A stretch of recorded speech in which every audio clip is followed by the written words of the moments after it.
Hey everyone, Butley and Patch here. We're continuing on our Tactics Ogre journey. We're going to do something a little bit different. This is sort of like a mini episode, and in the middle of the journey we're going to start taking a look at some of the characters and getting to know some of the people. I've been waiting for a chance to do this, and we needed a few levels to really make sure every character was unique and everyone had started to go down the path that we wanted them to.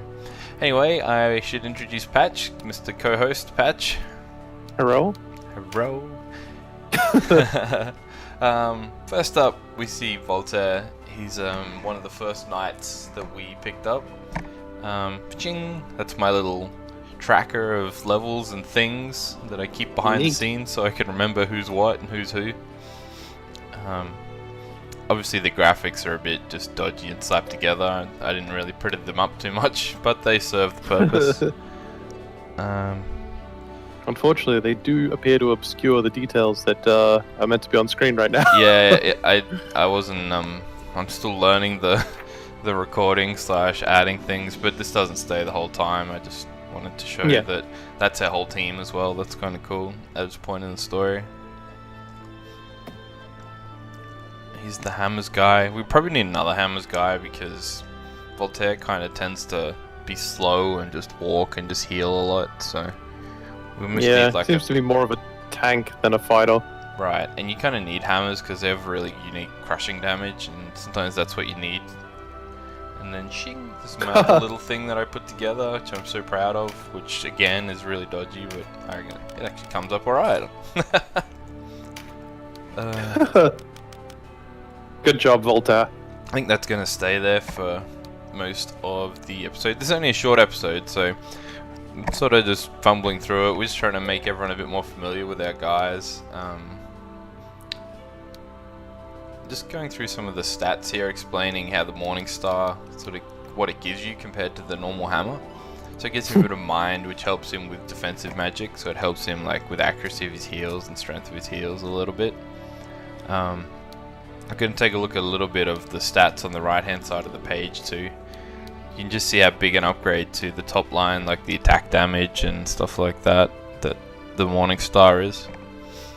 I think I'm just looking through damage types and things like that. Basically, I'm just going to try and make sure I kit everyone with the strongest gear at this point. Again, you can see like equipping stronger shields, it sort of just a little bit reduces your attack and damage stats, but it just sort of slightly increases your defensive stats. If you look at the right hand side, the red and the thing. See how all the shields give you like bonuses, resist charm, resist sleep, etc. And you can actually use the heavier shields to knock back people. So you know we were hitting for like 1 damage, well if you use it right you can knock people back, so they're actually still kind of useful as offensive weapons, which I thought was kind of cool. I know that again the graphic blocks some of what we're doing, but we're not really trying to be too anal about all the specific things, just trying to have an idea of all the rough bits and pieces.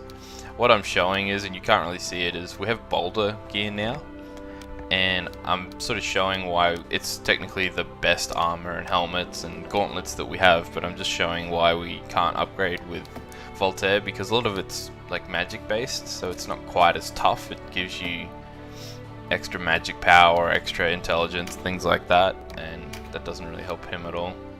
This is the part I'm most interested in. All these skills. Yeah, this is where you really customize your characters. It's really hard, like where would you put the graphic, because it kind of blocks. I think he only has the 5 skills, maybe he has, what does he have on there? Like constitution, maybe defense, or so, I don't know. What does fortify do? Fortifies defense. Ah, okay. Yeah, so you can't really see what I'm looking at, but there's a ability like spell defense ability and things like that. And then I'm looking at like recruiting and things like that. What I actually hovered over was phalanx, which is the thing that we've seen some of the other guys use, which means you take 90% less damage from all hits for the whole turn. Yeah. And on your knights it's really good because they have like the longest time between moves because they have the highest RT. They have so much heavy armor and stuff. But then at the same time, as you've seen what we do, you can just ignore them a little bit, so it's kind of a double-edged sword. So I also just having a look at when he can use heal, which is level 13. He's level 10 now. But I like the little graphic too down the bottom. Obviously we got him when we were sent to aid Selenar, and excuse me, when the Duke sent us down to chase him down, and we were going. We first thing we did was go and fight Nabeth. Well, we were offered.